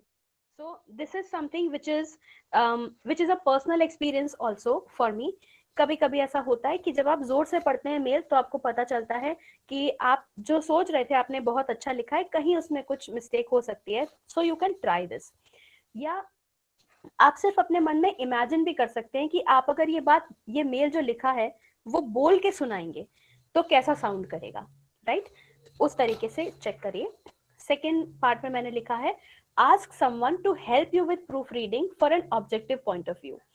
अगर आप श्योर नहीं हैं कि आपने अच्छा टेक्स्ट लिखा है या आपका मैसेज बहुत क्लियर जा रहा है, तो आप किसी और से, अपने किसी फ्रेंड से या टीचर से, किसी से उसको एक बार प्रूफ रीड करवा लें और उनसे पूछें कि क्या मैं जो मैसेज देना चाह रहा हूँ या चाह रही हूँ वो क्लियरली जा रहा है, क्या इसमें कुछ चेंज करने की जरूरत है। बिकॉज नॉर्मली ये होता है, हम जब कुछ लिखते हैं, कुछ बनाते हैं, आप जब अपने क्वेश्चन पेपर भी अटेम्प्ट करते हैं एग्जाम्स में, तभी भी ऐसा होता है कि एकदम से मिस्टेक्स दिखाई नहीं देती हैं और अपनी खुद की गलतियां पकड़ में आना थोड़ा मुश्किल होता है। इसीलिए कोई और अगर ऑब्जेक्टिवली आपका कंटेंट पढ़ लेगा तो वो आपको बता सकता है कि हाँ, एग्जैक्टली जैसा तुम कहना चाह रहे हो ये वैसा ही है, या फिर इसमें आप ये चेंजेस कर सकते हैं। So it's always a good thing to ask for help with proofreading. इसका ये बिल्कुल मतलब नहीं है कि आपके पास लैंग्वेज की पकड़ नहीं है या आप अच्छा नहीं लिख सकते, सिर्फ उसके अंदर से मिस्टेक्स को एलिमिनेट करने के लिए आप किसी की हेल्प ले सकते हैं. It's always good. Point number 12. Beware of autocorrect while writing mails on phone and always use spell check. अब स्पेल चेक की हम बात पहले कर चुके हैं, लेकिन ऑटो करेक्ट हम सब जानते हैं कि कई बार बहुत ज़्यादा मेस क्रिएट कर देता है. जैसे मैं अगर अपना नाम लिखती हूँ GEETANJLI गीतांजलि, तो वो उसको ग्रेटा कर देता है, क्योंकि जो पूरे जो क्या कहना चाहिए, जो टाइप राइटर्स हैं, जो टाइपिंग टूल्स होते हैं, जो लैंग्वेज सेटिंग टूल्स होते हैं, वो यूएस या यूके इंग्लिश पे सेट रहते हैं, and they don't have a word Geetanjali in their dictionary. So sometimes when you are writing a word, spell check makes an error and autocorrect makes an error and makes it some other word, जिसका कि पूरा sense ही खत्म हो जाता है. एक joke मैंने पढ़ा था कहीं, इसके ऊपर मुझे याद आया. किसी ने एक जॉब एप्लीकेशन भेजा और उसमें उन्होंने डियर मैडम करके पूरा अपना मेल लिखा, लेकिन उनका वो जो एप्लीकेशन था वो रिजेक्ट हो गया. बाद में जब उन्होंने वापस से अपना मेल पढ़ा तो पता चला कि उसमें डियर मैडम की बजाय डियर मैडमैन हो गया था. हो सकता है कि उनका जो ऑटो करेक्ट है उसने मैडम को मैडमैन कर दिया हो किसी वजह से, and it became very offensive. तो इतने बड़े बड़े एरर्स भी ऑटो करेक्ट कर देता है कभी कभी. इसीलिए अगर आप मेल टाइप कर रहे हैं तो it is best that you type it on your laptop first of all. But अगर लैपटॉप नहीं है और आप फोन पे करते हैं तो प्लीज ऑटो करेक्ट से बहुत बहुत सावधान रहिए, क्योंकि आपके लिए बहुत हानिकारक हो सकता है ऑटो करेक्ट को चेक ना करना. आप जो कह रहे हैं, आप जो लिख रहे हैं, ऑटो करेक्ट उसको कभी कभी गड़बड़ कर सकता है. वैसे तो ऑटो करेक्ट काम देता है ना, सही देता है, लेकिन कभी कभी गड़बड़ भी कर देता है. जैसा मैंने अभी बताया, मैडम तो इंग्लिश वर्ड ही है, लेकिन उसने उसको चेंज कर दिया, राइट? और ऐसा हो जाता है कभी. तो जस्ट बी केयरफुल. आप एक बार जब दोबारा पढ़ेंगे आपको पता चल जाएगा कि कहीं कुछ मिस्टेक तो नहीं हुई. इसीलिए भी प्रूफ रीडिंग जरूरी है. Next point, 13 point. Avoid the receiver's add the receiver's address after you have proof read the mail.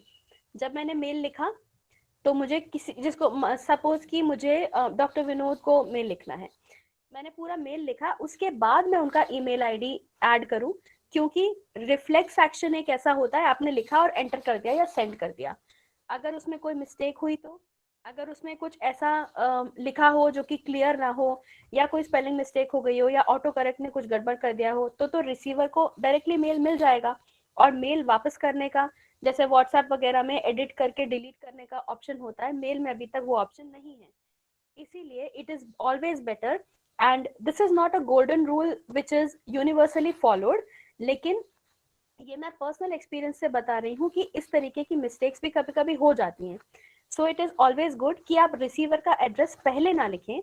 आप रिसीवर का एड्रेस अपना पूरा मेल लिखने के बाद, प्रूफ रीड करने के बाद, मिस्टेक्स को करेक्ट करने के बाद, उसकी टोन ऑफ वॉइस वगैरह सब चेक करने के बाद ही रिसीवर का एड्रेस ऐड करें. And it is very safe, because अगर आप सेंड हिट भी करते हैं, आप मेल सेंड करने की कोशिश भी करते हैं, तो जब तक रिसीवर का एड्रेस नहीं होगा मेल जाएगा ही नहीं.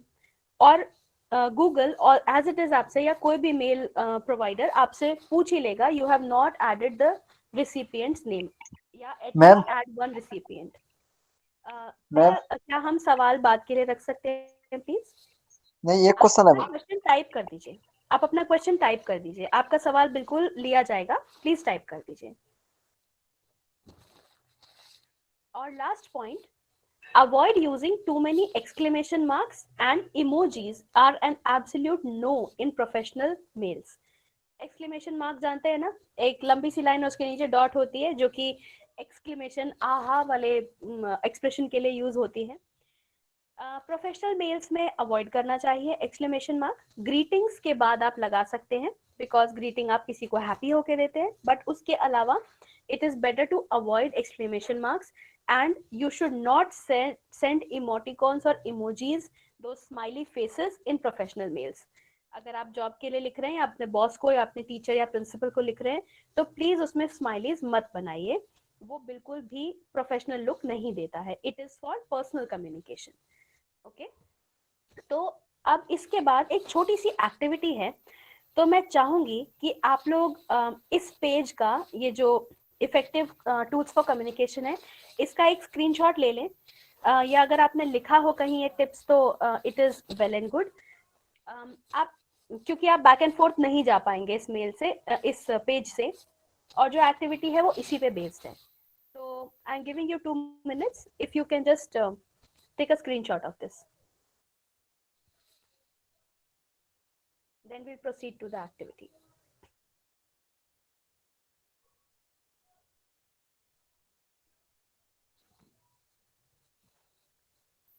Okay, I think screenshot तो हो ही गया होगा इतनी देर में। चलिए, अब एक्टिविटी ये है कि ये मेरे पास 2 मेल सैंपल्स हैं और मैं चाहती हूँ कि आप इनमें देखकर मुझे बताएं आपको क्या मिस्टेक्स दिखाई दे रही हैं। दूसरे की गलती निकालने में बड़ा मजा आता है ना। चलिए आज दूसरे की गलती निकालते हैं अपन। क्या मिस्टेक्स हैं इस मेल में, बताएं मुझे। अभी अगर कोई चाहे तो माइक ऑन करके बता सकता है।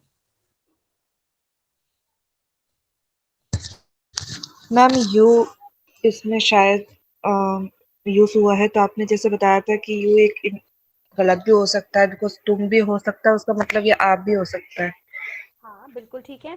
I have a question about the project you assign today, तो उसको वो लिख सकता था कि I have a question about the project that was assigned today. Very good. Yes ma'am. Yes good. Anybody else? Ma'am इसको सब्जेक्ट पॉइंट्स में line लिख नहीं, सकते थे।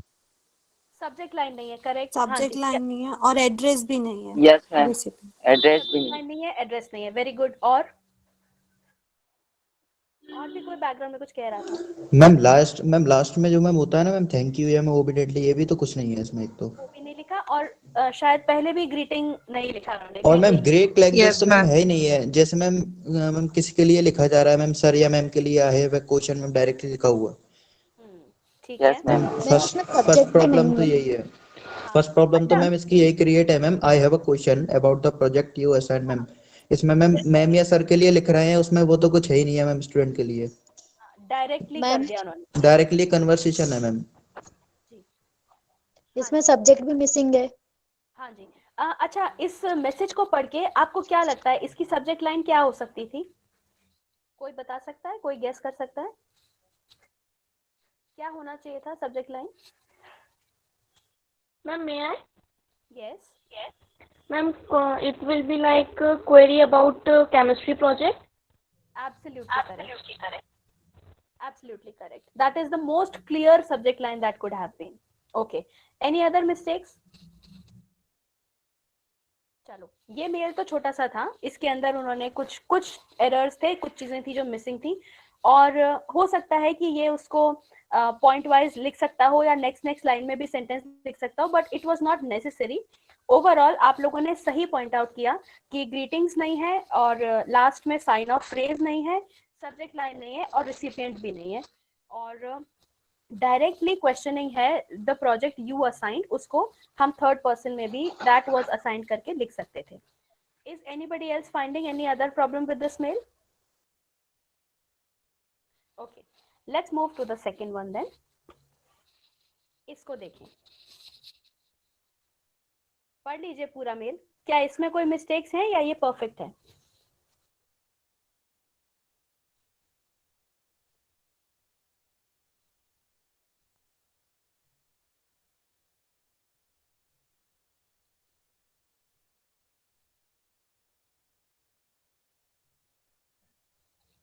Ma'am, there is no getting started. Sorry? There is no starting getting. There's no starting Line. getting, correct? Okay. क्या subject line perfect है इसकी या कुछ डिफरेंट हो सकती थी?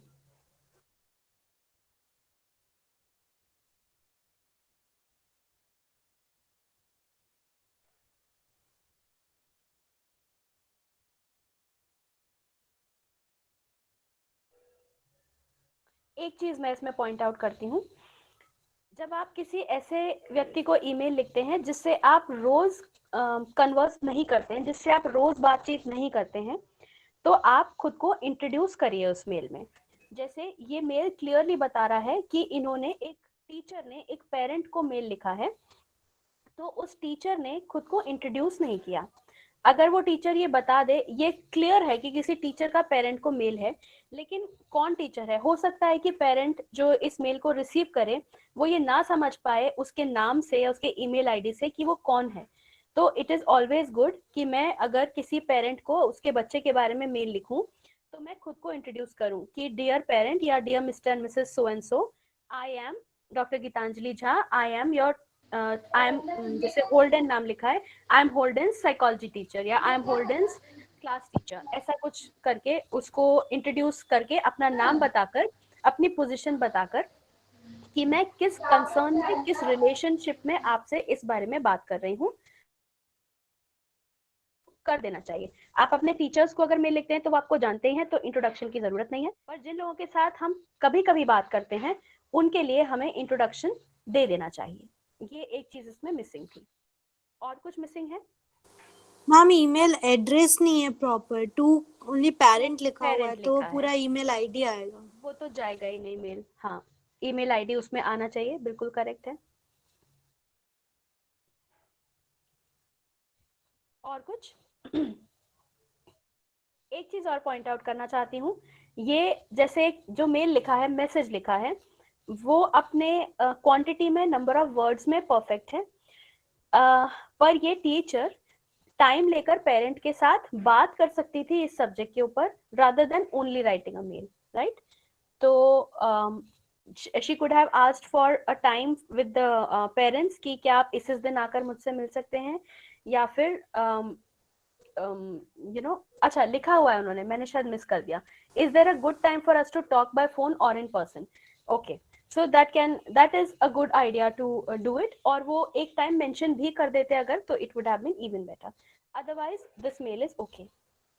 सो shall we move to the next topic that I have, online meeting etiquettes. जो हम आज मीटिंग कर रहे हैं, इस मीटिंग के भी कुछ एटिकेट्स होते हैं, इस बारे में बात करते हैं। और ये आज तो बहुत ज्यादा जरूरी है, आज के सिनेरियो में, जो कोविड का लॉकडाउन हुआ, कितने सारे ऑनलाइन क्लासेस हुए, उन सब में तो क्या क्या चीजें हैं जो आपको ध्यान में रखनी चाहिए ड्यूरिंग अ मीटिंग। सबसे पहले ज्वाइन अर्ली। इसका ये मतलब नहीं है कि आप मीटिंग के 1 घंटे पहले ज्वाइन कर लें, इट मीन्स कि मीटिंग स्टार्ट होने के with in 5 minutes you should join.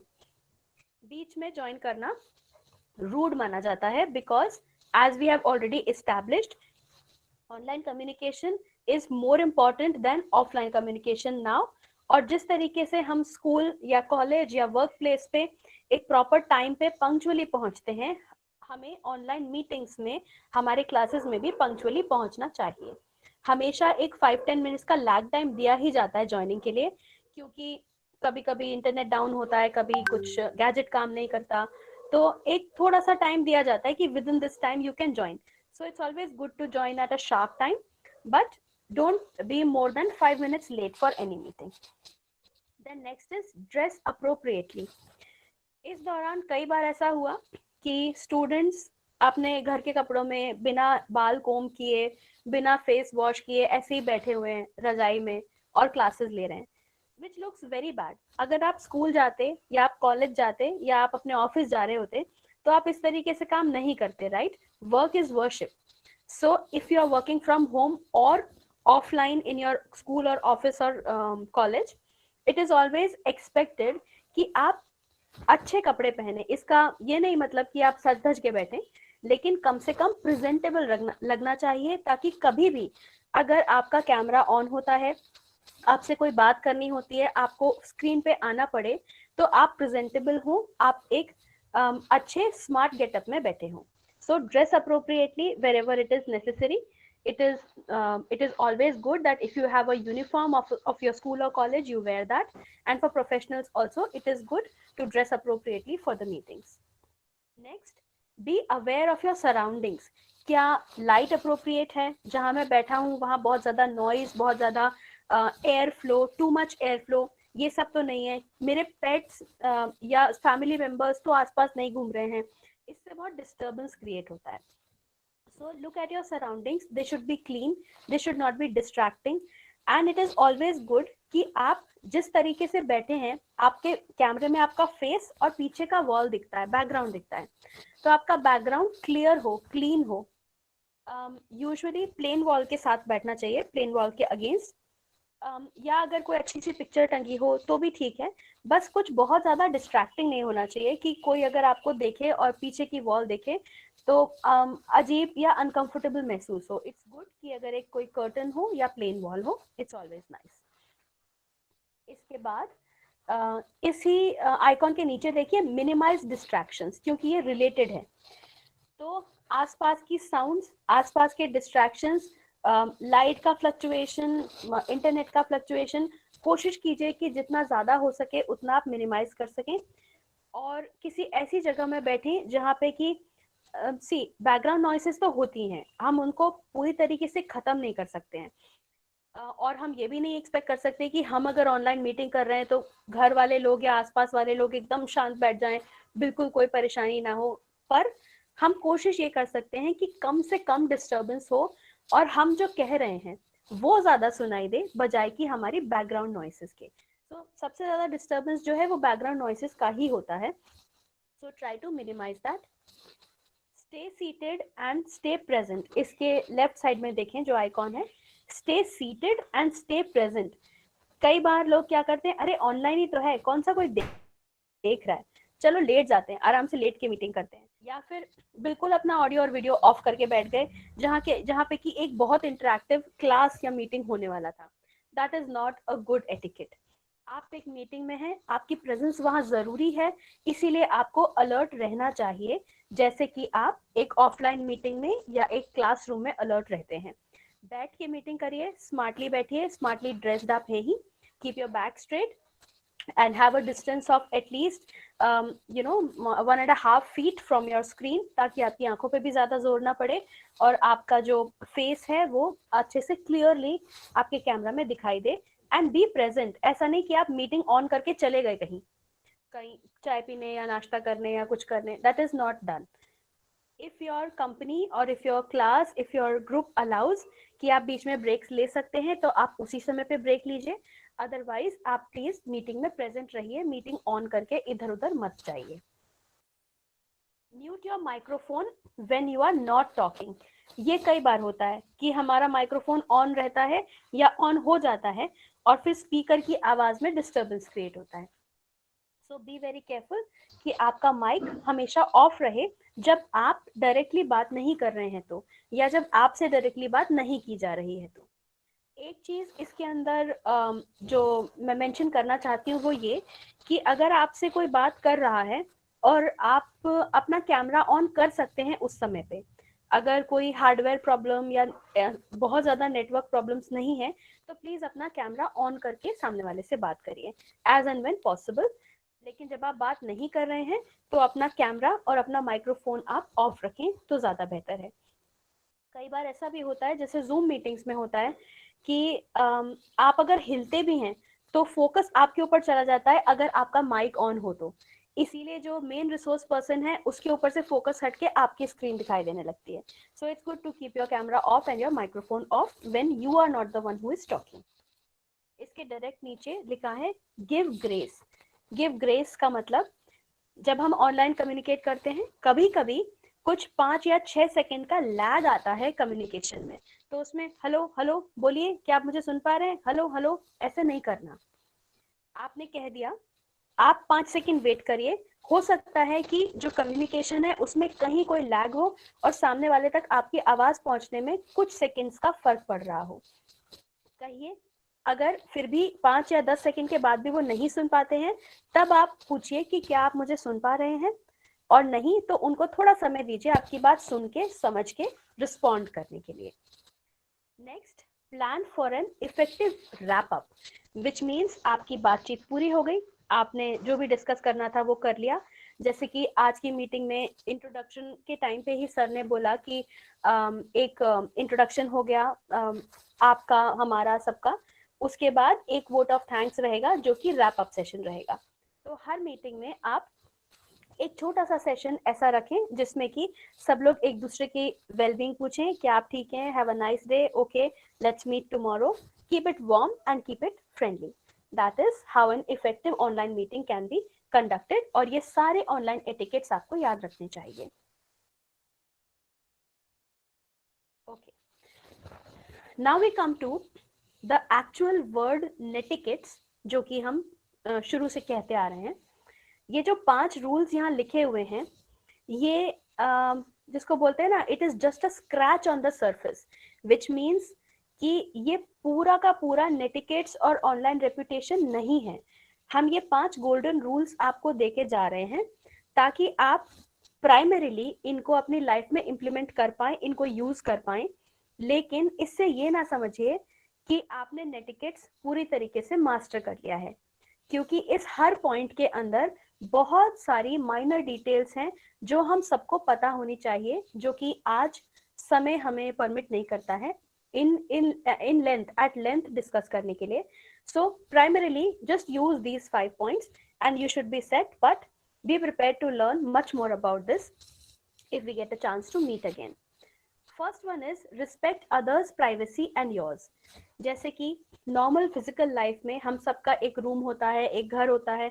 हम नॉक करके किसी के रूम में जाते हैं या किसी के घर जाने से पहले डोरबेल बजाते हैं, पूछते हैं फोन करके कि क्या हम आ जाएं आपके घर. उसी तरीके से ऑनलाइन वर्ल्ड में भी हमें एक दूसरे की प्राइवेसी पे एनक्रोच नहीं करना चाहिए, विच मीन्स आप किसी का भी फोन उठा के ऐसे ही मत देख लीजिए. आप किसी से उसका ईमेल का पासवर्ड मत मांगिए, नेट बैंकिंग का पासवर्ड मत मांगिए, या दिखा तेरे फोन में क्या चल रहा है, या उनके मेल्स पढ़ना, मैसेजेस पढ़ना इज वेरी बैड. अपनी प्राइवेसी और दूसरे की प्राइवेसी दोनों को रिस्पेक्ट करिए. ना ही किसी के साथ अपनी प्राइवेट इंफॉर्मेशन शेयर करिए, ना ही किसी को फोर्स करिए उनका प्राइवेट इंफॉर्मेशन शेयर करने के लिए. सेकेंड पॉइंट इसी के ऊपर थोड़ा एलैबोरेट करता है.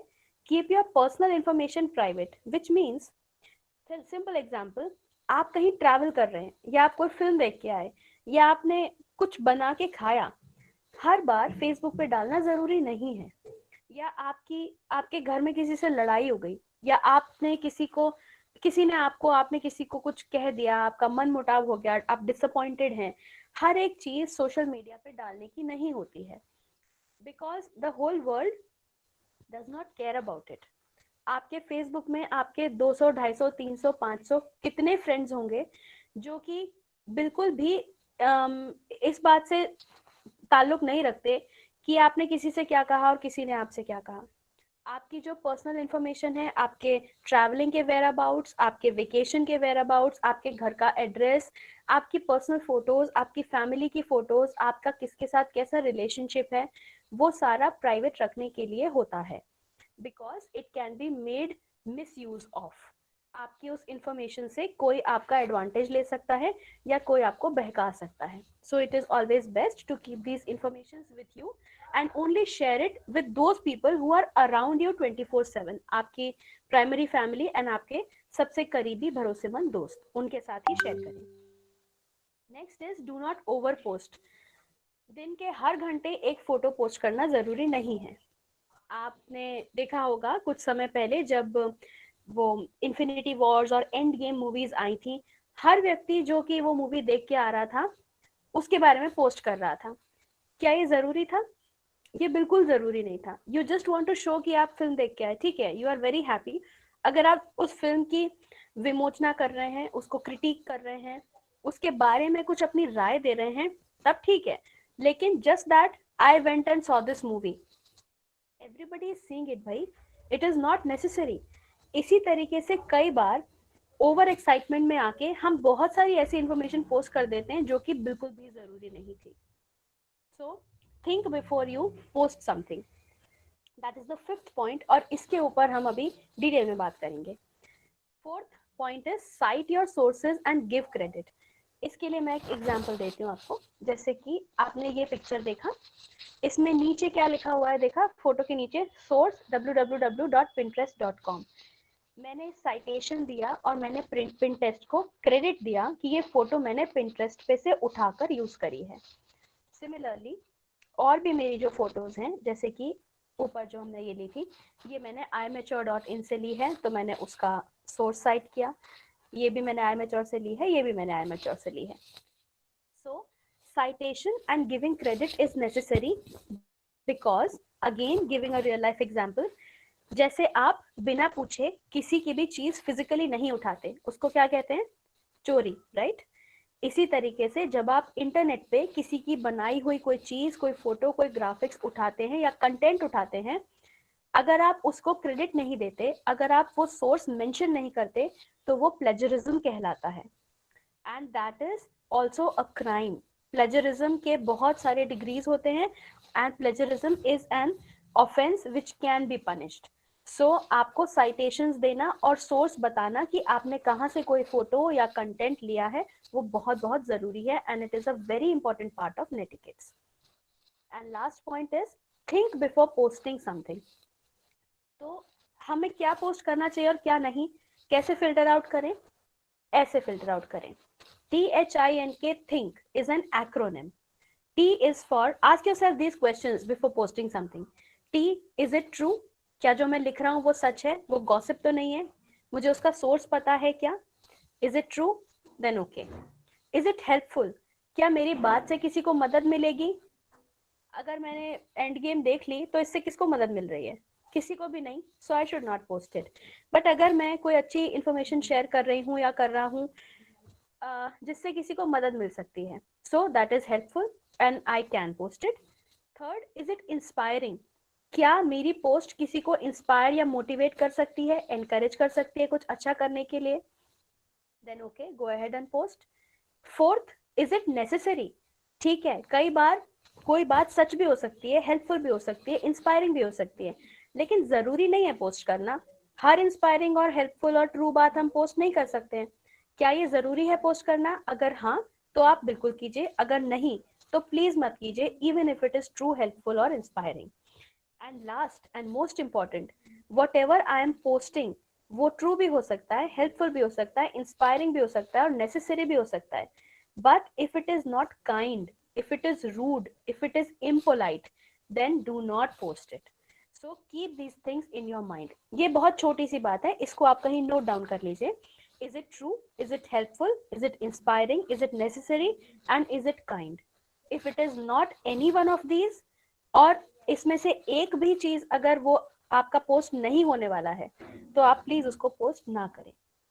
This is one very important rule of posting something online. So with this, I come to the end of my presentation and end of my talk, and I'm very happy that I got this chance, and thank you so much for being so patient and so wonderful as an audience. Hello ma'am, हाँ जी, email और Gmail में क्या अंतर है? Sorry, क्या फिर से पूछ सकते हैं? ईमेल और जीमेल। जीमेल एक तरीके का ईमेल है और email? Email is electronic mail. Electronic mail मतलब डिजिटल मेल, जो कि आप इंटरनेट के थ्रू भेज सकते हैं, और जीमेल एक प्रकार का इलेक्ट्रॉनिक मेल है, जैसे याहू मेल, हॉटमेल, ये सारे हैं। वैसे ही ईमेल एक कम्युनिकेशन चैनल है और जीमेल एक ब्रांड है कम्युनिकेशन चैनल का। जैसे कि आप पूछे स्कूल और सागर पब्लिक स्कूल में क्या डिफरेंस है, तो स्कूल एक जगह है जहाँ बच्चे पढ़ते हैं और सागर पब्लिक स्कूल एक ब्रांड है एक स्कूल का, that way. Okay ma'am, thank you ma'am, have a next time ma'am. आगे भी thank you ma'am, thank you ma'am. Vinod sir, thank you ma'am. Ma'am आगे भी आप, thank you ma'am, thank you ma'am. आगे भी क्लास चलेंगी ना मैम आप? मैम हेलो मैम, आगे भी ऐसी वेबिनार लेंगे। Please mute yourself. एक मिनट सब रुकिए, Please mute yourself. सब लोग प्लीज अभी मीटिंग लीव करने से पहले खुद को म्यूट कीजिए, 2 मिनट का समय दीजिए। आई थिंक आपकी कोई भी मैम आप बहुत अच्छा समझाती हो। एक्सपर्ट लेक्चर, एक मिनट अभी सब लोग शांत रहिए। राधा आप इसमें फीडबैक लिंक छोड़ दीजिए तब तक। कोई भी एक्सपर्ट लेक्चर में किसी एक्सपर्ट को बुलाया जाता है 1, 2 या कुछ लेक्चर्स के लिए, ठीक है ना? आप अपना फीडबैक दीजिए, उस आधार पे हम लोग मैडम जैसे और जो दूसरे एक्सपर्ट्स हैं अलग अलग सब्जेक्ट के, उनको हमारे प्रोग्राम्स में जरूर इनवाइट करेंगे, और उसमें जहां हमें हमारे पॉलिटेक्निक कॉलेज के अलावा दूसरे स्टूडेंट्स को ऐड करने की बारी आती है, हम आपको जरूर आपके टीचर्स के माध्यम से, आपके प्रिंसिपल्स के माध्यम से सूचित करेंगे। आई होप सभी स्टूडेंट्स को प्रैक्टिकल लाइफ में भी और अपने करिकुलम रिलेटेड भी बहुत ही इंपॉर्टेंट इंफॉर्मेशन इससे मिली होगी, और ये आपको जरूर काम में आएगा। आप अपने टीचर को भी इस आज की जो एक्सपर्ट लेक्चर है इस पे एक नोट बनाकर उनको दिखा सकते हैं कि नेटिकेट्स और online image making, email writing पर मैंने ये कुछ बातें सीखी हैं, और मैं इसको इस तरीके से अपने लाइफ में इम्प्लीमेंट कर रहा हूं या करूंगा या करना चाहता हूं। मेरे कॉलेज के जो स्टूडेंट्स हैं उनके लिए मैंने क्लियर बोला है, पांचों डिपार्टमेंट की स्टूडेंट्स मुझे 1 पेज नेटिकेट्स, जिसमें आधा पेज नेटिकेट्स पर और आधा पेज ईमेल राइटिंग पर अपना एक नोट लिखकर भेजेंगी आज के एक्सपर्ट लेक्चर और वर्कशॉप के बेस पर कि उन्होंने क्या सीखा, क्या उन्हें समझ में आया इस बात को लेके। राधा, इस कॉपी लिंक को एक बार और पेस्ट करके फिर से आप डालो। आप चैट बॉक्स में जाएंगे तो ऊपर आपको थोड़ा सा राधा यादव जो हमारी स्टूडेंट कोऑर्डिनेटर है उन्होंने एक फीडबैक लिंक डाली है, इस पर आप क्लिक करके सभी स्टूडेंट्स अपना फीडबैक जरूर दें, और फीडबैक देने के बाद ही मीटिंग से लीव करें। ये मीटिंग कुछ देर के लिए और अभी चालू है, और with this we come to the end of the session. But मैं बहुत बहुत धन्यवाद देना चाहूंगा और रिक्वेस्ट करूंगा शिवानी को कि वोट ऑफ थैंक्स के लिए वो अपनी बात रखें। Thank you Vinod sir, thank you so much ma'am. आपने आज नेटिकेट्स यानी कि इंटरनेट एटिकेट्स के रिलेटेड हमें बहुत सारी चीजें बताई आज, लाइक आपने डिजिटल सिटीजनशिप के बारे में बताया, internet maturity, infotainment word use किया आपने यानी कि इंफॉर्मेशन प्लस एंटरटेनमेंट, देन आपने ऑनलाइन रेप्यूटेशन बताया, ऑनलाइन कम्युनिकेशन स्किल्स के बारे में बताया, एंड ईमेल राइटिंग के बारे में आपने हमें बहुत सारी इंपॉर्टेंट चीजें आप बताई है, जो मतलब अभी तक हम ईमेल लिख रहे थे पर हमें इतना ज्यादा वो उसमें ये बारीक चीजों के बारे में पता नहीं था, जो हम अभी तक बहुत सारी गलतियां कर रहे थे। लाइक ईमेल आईडी का नेम बहुत केयरफुली चूज करना चाहिए, जो कि हम याद नहीं रखते हैं, कुछ भी बना देते हैं, एंड सब्जेक्ट लाइन क्रिस्प और क्लियर होनी चाहिए और शॉर्ट होना चाहिए ईमेल आईडी, और उससे रिलेटेड आपने बहुत सारी इंपॉर्टेंट चीजें आज हमें बताई। देन अगेन आपने ऑनलाइन मीटिंग एटिकेट्स हमें बताए, तो उसके लिए उससे बहुत ज्यादा हमें हेल्पफुल रहा वो कि हमें अर्ली ज्वाइन होना चाहिए, वेल ड्रेस्ड अप होना चाहिए, देन स्टे सीटेड, और इससे रिलेटेड बहुत सारी चीजें आपने बताई। लास्ट में आपने 5 गोल्डन रूल्स भी बताए हैं जो इंटरनेट एटिकेट्स के हैं, like respect others privacy and then keep personal information private ही रखनी चाहिए, सबको सोशल नहीं करना चाहिए, जो रेगुलर हम इंस्टाग्राम एंड फेसबुक पे पोस्ट करते हैं वो नहीं करना चाहिए, जो जरूरी है सिर्फ उतना ही डाले, डू नॉट ओवर पोस्ट, हर थोड़ी देर में पोस्ट अपडेट करने की जरूरत नहीं है, एंड साइट योर सोर्सेज, जो बहुत ही इंपॉर्टेंट है। हम लोग भी जब पीपीटीज क्रिएट करते हैं तो हम सोर्स को क्रेडिट देना भूल जाते हैं, जो हम नहीं करते हैं, और जो आपने काफी इससे रिलेटेड ये एक क्राइम भी है, ये भी आपने बताया कि किसी के हम अगर कोई चीज इमेजेस यूज कर रहे हैं तो हमें उन्हें जरूर वो देना चाहिए क्रेडिट। देन लास्ट दिया था कि think before you post something, of course ये बहुत इंपॉर्टेंट है। हम कई बार कुछ चीज ऐसी पोस्ट कर देते हैं जो हम सोचते नहीं है, बट जब लोगों के रिव्यूज आते हैं, ओपिनियंस आते हैं, तब हमें पता चलता है कि वो हमने जो पोस्ट किया था वो शायद सही नहीं था या गलत था। तो thank you so much ma'am for your precious time and for sharing your superficial and extensive knowledge with us. Thank you so much. Thank you so much, Shivani. Okay, thank you very much once again, ma'am, from my side and from the side of Government Women's Polytechnic College. I hope all the students have given the feedback by clicking on the feedback link, and we promise you to bring such type of useful lectures either every Saturday or whenever it is possible as per our convenience and the timetable. Thank you very much, and you may officially disconnect the call. Thank you very much, everyone. Thank you. One minute, ma'am. I would also like to thank Dr. Vinod Gupta, sir, our coordinator, who gave his full support to make this workshop successful and beneficial for the students. So thank you so much, sir. And lastly, I would like to extend my gratitude to everyone who I appreciate you being here on behalf of TPO and GWBC. Thank you so much again for joining us today. Thank you. Welcome. Okay. you. Bye bye. Have a nice day, everyone. Bye. Thank you.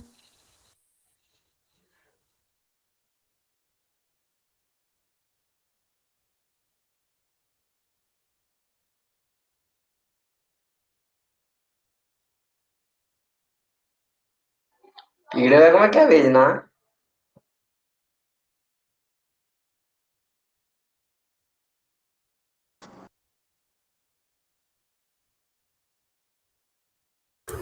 Ma'am, shall we leave now? Yes, yes, you may leave. Everyone, please leave. Thank you, sir, for this wonderful lecture. Okay, okay, thank you.